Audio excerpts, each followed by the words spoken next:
Last year 22 नवंबर 2022 को doctor S Jaishankar Russia गए थे और अब उनका फिर से एक प्रोग्राम बना है करीब एक साल के बाद में। 25 दिसंबर 2023 को रशिया वो फिर से जा रहे हैं। इस बीच में काफी कुछ डेवलपमेंट हो गया है और कुछ चीजें हमारे फेवर में है, कुछ चीजें शायद हमारे फेवर में नहीं है और उनको सॉर्ट आउट करने के लिए ही क्या डॉक्टर एस जयशंकर रशिया जा रहे हैं। इसी बात पे चर्चा करने के लिए मैंने सूद सर को इनवाइट किया है। नमस्कार सूद सर, आपका बहुत बहुत स्वागत है। जी नमस्कार सर, रशिया और इंडिया ये दोनों they are members of G20 हैं, ब्रिक्स के हैं और यूएन के भी मेंबर्स हैं। और लेकिन ऐसा क्या हो गया है बीच में कि डॉक्टर एस जयशंकर को जाना पड़ रहा है रशिया? क्या ये यूएस ने जो अभी हमारे साथ गेम खेलना शुरू किया है पन्नू को लेकर के, is it related to that? ये क्या रीजन हो सकता है? देखिए, एक्चुअली मल्टी रीजंस हैं, मल्टीपर्पज है।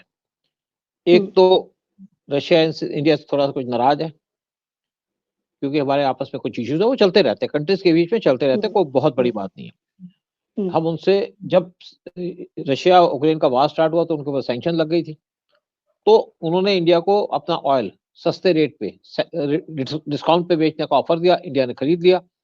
यूएस नाराज हुआ। इंडिया ने कहा भाई हम तो खरीदेंगे, हमारी इकोनॉमी की जरूरत है। और क्योंकि आज इंडिया फर्मली बात करता है, स्ट्रांग भी है, पोजीशन भी अच्छी है, तो उसके बाद हम तेल खरीद रहे थे सस्ता, हमारी इकोनॉमी भी ऑन ट्रैक रही। लेकिन पिछले कुछ दिनों में उन्होंने हमको तेल पे डिस्काउंट देना कम कर दिया, तो हम यूएई के पास चले गए। पिछले 2 महीने से हम यूएई से बहुत तेल ले रहे हैं, दोबारा गल्फ में चले गए। तो रशिया ने हमको कहा कि आप 1971 याद रखो, कैसे हमने आपको सपोर्ट की थी। बिल्कुल ठीक बात की उन्होंने। रशिया ने हमको ऐसे सपोर्ट किया 1971 में, एक अकेली कंट्री थी जिसने इंडिया को सपोर्ट किया। पूरा वेस्ट हमारे खिलाफ था, पूरा गल्फ हमारे खिलाफ था, पूरा यूरोप हमारे खिलाफ था, अमेरिका हमारे खिलाफ था। उसने 7th फ्लीट भी भेज दी थी, लेकिन रशियन सबमरीन्स इंडियन वाटर्स में थी, वो सामने आ गई तो सब भाग गए। रशिया ने इतनी मजबूती से इंडिया का साथ दिया। और अभी क्या है, पीएम मोदी यूएस में भी गए थे, स्टेट विजिट पे, बड़ी इंपॉर्टेंट विजिट थी जून के अंदर। और उसके बाद यूएस ने इंडिया को टारगेट करना शुरू कर दिया पिछले 2-3 महीने से। पहले कनाडा को उकसाया निज्जर के ऊपर कि निज्जर का मर्डर इंडिया ने किया है। प्रूफ कोई नहीं है, कोई एविडेंस नहीं है इनके पास, वो अपनी इंक्वायरी नहीं कर रहे। उनके पास इतनी एजेंसीज पड़ी हैं, वो कोई इंक्वायरी नहीं कर रहे, लेकिन इंडिया को टारगेट किया। क्यों? इंडिया को से कुछ नाराज है। नाराज इसलिए कि इंडिया प्रोग्रेस कर रहा है और उनको हमारी प्रोग्रेस बर्दाश्त नहीं हो रही, उस पर टारगेट करना शुरू कर दिया। फिर यूएस ने इंडिया को डायरेक्ट टारगेट करना शुरू कर दिया पन्नू के चक्कर में।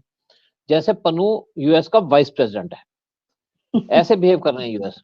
और उन्होंने अपने सीआईए के चीफ को भेज दिया, अपने एफबीआई के चीफ को भेज दिया। इंडिया ने भी उनका बड़ा फॉर्मली कह दिया कि हमारे काउंसलेट्स पे अटैक हुआ है, आप उनके खिलाफ एक्शन लो, आइडेंटिफाई करो कौन से लोग हैं जो इन्वॉल्व है अटैक के अंदर, क्योंकि आप हमारे डिप्लोमेटिक स्टाफ को अटैक कर रहे हैं आपकी कंट्री के अंदर। तो आपके कंट्री में क्या लॉ एंड ऑर्डर है? क्या आप बात करते हैं ह्यूमन राइट्स की? एक टेररिस्टों को सपोर्ट करते हैं और दूसरी तरफ हमारी कंट्री के अंदर, हमारे मिशन के अंदर अटैक करते हैं। इंडिया ने बड़ी फर्मली कह दिया। लेकिन साथ में इंडिया ने एक पीएम मोदी की स्टेटमेंट आ गई इसी के ऊपर। उन्होंने भी क्रिटिसाइज किया यूएस को कि आप कैसे हमारे पे चार्ज लगा रहे हैं, कुछ होगा तो हम आपको इन्फॉर्मेशन दे देंगे। मारा नहीं है, कोई बंदा नहीं है। एक गलत नाम दे दिया उन्होंने कि फलाना बंदा चेकोस्लोवाकिया में बैठा, वो जाके मार दे, किसी को पैसा दे रहा है, वहां मारेगा, फलाना करेगा। मतलब एक झूठी कहानी यूएस गढ़ रहा है इसके ऊपर। लेकिन इस बीच में इंडिया ने एक और स्टेप लिया। पीएम मोदी एस जयशंकर जो हमारे फॉरेन मिनिस्टर उसको रशिया भेज रहे हैं। एक तो रशिया के साथ जो डिफरेंसेस हैं या रशिया जिससे नाराज है वो सॉर्ट आउट करने के लिए। दूसरा, यूएस को मैसेज कि हम रशिया के क्लोज जा सकते हैं और क्लोज जा सकते हैं। हमें तुम्हारी सैंक्शंस की परवाह नहीं है, हमें पता कैसे डील करना है। हम कोई छोटी मोटी कंट्री नहीं है, हम बड़ी कंट्री है, बड़ी पॉपुलेशन है और हमारी पावर है वर्ल्ड के अंदर, लोग हमें इज्जत करते हैं। और जिस तरीके से अगर इंडिया रशिया की तरफ और झुक जाता है तो यूएस टोटली आइसोलेट हो जाएगा। यूएस अपने फ्रेंड्स लूज कर रहा है अपनी गलत पॉलिसीज की वजह से।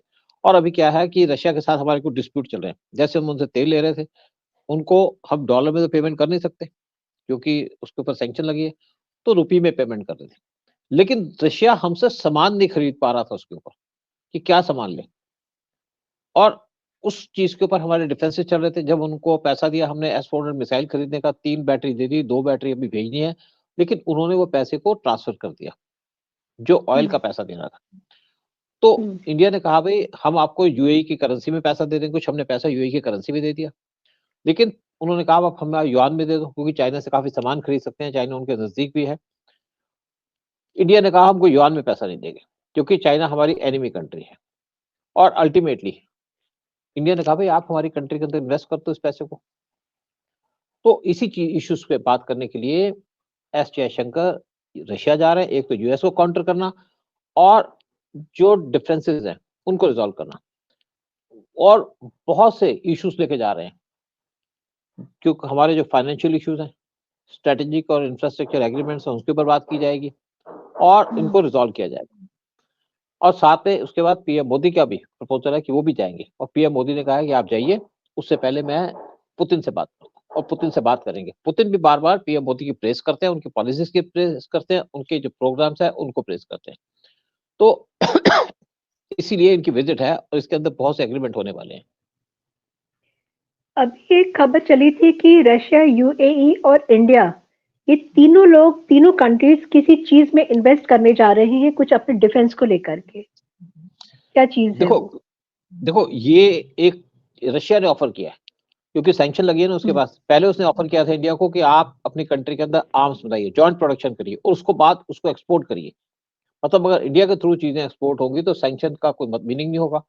और दूसरी बात है कि इंडिया को 42 स्क्वाड्रन चाहिए फाइटर जेट्स की, लेकिन हमारे पास 32 स्क्वाड्रन है। जबकि हम यहाँ तेजस बना रहे हैं, तेजस MK1A बना रहे हैं, 12 प्लेन हमारे हर एक साल बनेंगे, उसकी जो स्ट्रेंथ है वो 24 कर दी जाएगी अगले साल से। लेकिन उसके साथ साथ जो हमारे प्लेन्स हैं MiG-21, उनको हम डिस्कार्ड कर रहे हैं, तो हमारी स्ट्रेंथ इससे नहीं बढ़ेगी, हमको प्लेन चाहिए। और इसके लिए एक इंडिया का प्रपोजल भी था कि इन्होंने 110 प्लेन किसी और कंट्री को देने थे बनाने के लिए। तो रशिया ने हमको ऑफर किया है कि हम MiG-35 जो 5th जनरेशन प्लेन है वो बना सकते हैं। यूएई का पैसा लगेगा, इंडिया का जो इंफ्रास्ट्रक्चर है, या इंडिया के पास जो एक टेक्निकल लेबर है वो काम करेगी, और टेक्नोलॉजी रशिया की होगी। रशिया के जो साइंटिस्ट है वो यहाँ पे आएंगे, इंजीनियर्स आएंगे, और इंडिया के अंदर इसको मैन्युफैक्चर करेंगे, ताकि इसको थर्ड कंट्रीज या फोर्थ कंट्री को बेचा जाए, जिसको भी जरूरत हो। तो उस पर बात हो रही है, और जय जयशंकर उस इश्यू पे बात करेंगे, डिस्कस करेंगे, ताकि हम अपनी जो स्ट्रेंथ है एयर की वो पूरी कर सकें। और साथ में और बहुत सी चीजें, जैसे इंडिया ने इनको ऑफर किया है कि आप यहाँ पे इंफ्रास्ट्रक्चर के अंदर इन्वेस्ट करो।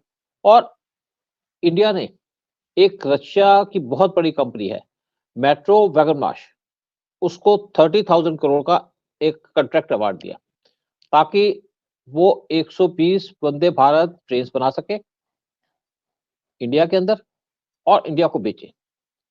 उससे उनका पैसा भी आ जाएगा, वो भी रिकवर हो जाएगा।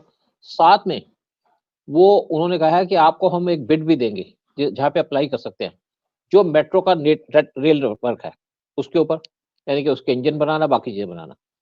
तो साथ में यहाँ पे आप इंडिया के अंदर एनर्जी सेक्टर में भी इन्वेस्ट कर सकते हो। इन सारी बातों पे डिस्कस करने के लिए एस जयशंकर गए, और साथ में डिफेंस और फार्मा एरियाज के अंदर वहां पे बातचीत होगी दोनों के बीच में, कहाँ कहाँ इन्वेस्ट कर सकता है रशिया इंडिया के अंदर। और दूसरी तरफ क्या है कि जब इंडिया की तरफ ऑयल आता है रशिया से या बाकी सामान आता है, तो उसमें 45 दिन लग जाते हैं। लेकिन एक छोटा रूट ढूंढा गया है कैस्पियन सी के थ्रू, वहां से सामान ईरान के अंदर जाएगा, ईरान से बाई रोड सामान आकर के इंडियन ओशन के यहाँ पे आएगा और इंडिया में पहुंचेगा। इससे सारा सामान जो 45 दिन में आता है वो शायद 20 दिन में पहुंच जाएगा। तो सारी बातें डिस्कस करने के लिए एस जयशंकर वहां जा रहे हैं। और दूसरी तरफ एक यूएस को चैलेंज दिया जाएगा कि तुम हमको छोटा मोटा मत समझो, हम वो इंडिया नहीं है। इवन 71 में हमने तुमको एक मजा चखा दिया था, और अब अगर तुम अपना दोस्त खोना चाहते हो तो खो। देखो, चाइना को काउंटर करने के लिए यूएस को इंडिया की जरूरत है। पाकिस्तान किसी काम का नहीं है, पाकिस्तान तो लायबिलिटी बना हुआ है। तो यूएस इस टाइम पे पाकिस्तान को भी सपोर्ट नहीं कर सकता इंडिया को नाराज करके। और वैसे भी यूएस के अंदर इलेक्शन होने हैं नवंबर के अंदर अगले साल, और जो बाइडेन हारने वाले हैं, क्योंकि उनको ना तो मुस्लिम वोट देंगे ना उनको इंडियन वोट देंगे। इंडिया की बहुत बड़ी पॉपुलेशन है वहां पे, अगर इसी टाइप की पॉलिसी अडॉप्ट करके रहेगी। 1971 का वॉर को रशिया को याद दिलाना पड़ा हिंदुस्तान को इस समय, क्योंकि हिंदुस्तान का टेंशन थोड़ा सा इस समय रशिया से हट गया था, तो क्या ये हमारे लिए लॉन्ग रन में ये ठीक है, क्योंकि एक सेंधमारी जैसी चीज नहीं लगती है? देखो बात ये नहीं है, रशिया भी एक डिफिकल्ट टाइम से गुजर रहा है, सैंक्शन लगी है उसके पास, वो कहता है आप और एक्टिव रहिए हमारे हेल्प करने के लिए, हम उसको हेल्प कर रहे हैं, लेकिन वो हमसे सामान नहीं खरीद पा रहा, और रशिया ने अपना पूरा दम लगा दिया था 1971 वॉर के अंदर, सिर्फ रशिया हमारे साथ खड़ा हुआ था। जब रशिया तैयारी शुरू की 71 वॉर की, एक साल पहले तैयारी शुरू कर दी थी, रशिया से हमने जो सामान मांगा उसने सामान दे दिया, टेक्नोलॉजी दी, सब कुछ दिया, कोई कमी नहीं होने दी, तभी हम ये वार जीत पाए। और हमने हमारे जो सोल्जर्स या हमारी जो सिस्टम्स है उसकी जो एक कमिटमेंट थी, उसे हमने पाकिस्तान को हरा दिया, जबकि पाकिस्तान के पीछे यूएस खड़ा था, पाकिस्तान के पीछे ब्रिटेन खड़ा था। और जब ये वार चल रहा था तो यूएस के 7th फ्लीट वो इंडियन ओशन की तरफ आ गई, मतलब वो बांग्लादेश की तरफ जा रही थी, जहां पे चिटागोंग पोर्ट है, जहां पे इंडिया के नेवल शिप्स खड़े थे, उसको घेर करके। और ब्रिटेन की जो नेवी है वो जा रही थी कराची पोर्ट की तरफ। तो उसी टाइम अचानक सी में से रशियन सबमरीन ऊपर आ गई, वो सी के नीचे थे, और उनको देख करके यूएस और जो ब्रिटेन की नेवी थी वो वापस चली गई। उनको पता था रशिया यहाँ पे खड़ा है, तो रशिया ने बहुत साथ दिया इंडिया का, तब भी दिया, उसके बाद भी दिया, उससे पहले भी दिया। जब भी इंडिया के ऊपर कोई सैंक्शन लगाने की बात होती थी, इंडिया को क्रिटिसाइज किया जाता था कश्मीर इशू या किसी और इशू के ऊपर, तो रशिया वीटो पावर लगाया था। यहाँ पे सिर्फ रशिया इंडिया के साथ था, और बाद में फ्रांस इंडिया के साथ खड़ा हुआ। आज बाकी कंट्रीज भी इंडिया के साथ है, क्योंकि फ्रांस के पास भी वीटो पावर थी। और हम रशिया को कैसे भूल सकते हैं? रशिया ने हमको अगर याद दिलाया, तो रशिया इस टाइम पे मुसीबत में है और वो हमारी हेल्प मांग रहा है, तो हमें देनी चाहिए उसको हेल्प, और सारे इश्यूज को रिजॉल्व करना चाहिए। डॉक्टर एस जयशंकर रशिया जा रहे हैं, बहुत सारी बायलेटरल, मल्टीलेटरल, बहुत सारे इश्यूज पे डिस्कशंस होगा, और हम लोग देखते हैं कि इसका आउटकम क्या निकलता है, क्योंकि रशिया और इंडिया का जो फ्रेंडशिप है वो आज से नहीं, बहुत बहुत बहुत सालों से है, और बहुत अच्छे फ्रेंड्स हम लोग एक दूसरे के रहे हैं। बीच में थोड़ा बहुत अगर कुछ हो गया, that is very normal, that is very natural countries के बीच में होना। और इस समय यूएस को ये दिखाना कि हम आपसे डरते नहीं है, ये हमारा एक सोल एजेंडा है, और बहुत मतलब मुझे लगता है कि एक ऐसा एजेंडा जिसमें कि आई ओपनिंग एजेंडा है ये यूएस के लिए, तो अगर वो अपने आप को बहुत समझता है तो। थैंक देखो यू सो बाकी मच सूद सर आपका। जी जी, देखो पन्नू के पीछे झगड़ा, पन्नू के पीछे लाना था इनके ऊपर। बिल्कुल। नॉन एंटिटी जो है, वो बंदा जो कि टेररिस्ट है, उसके लिए यूएस जो है इंडिया से लड़ाई कर रहा है, और इंडिया को आंखें दिखा रहा है, और जिसके लिए कि पीएम मोदी को भी एक इशू करना पड़ा अपना स्टेटमेंट कि आप ऐसे कैसे हमारे लिए पर कर सकते बिना किसी सबूत के। देखते हैं आगे क्या होता है इसको लेकर के। Thank you so much Sood sir, आपका बहुत बहुत धन्यवाद। Thank you. जय हिंद, जय भारत। मेरा भारत महान। मेरा भारत महान।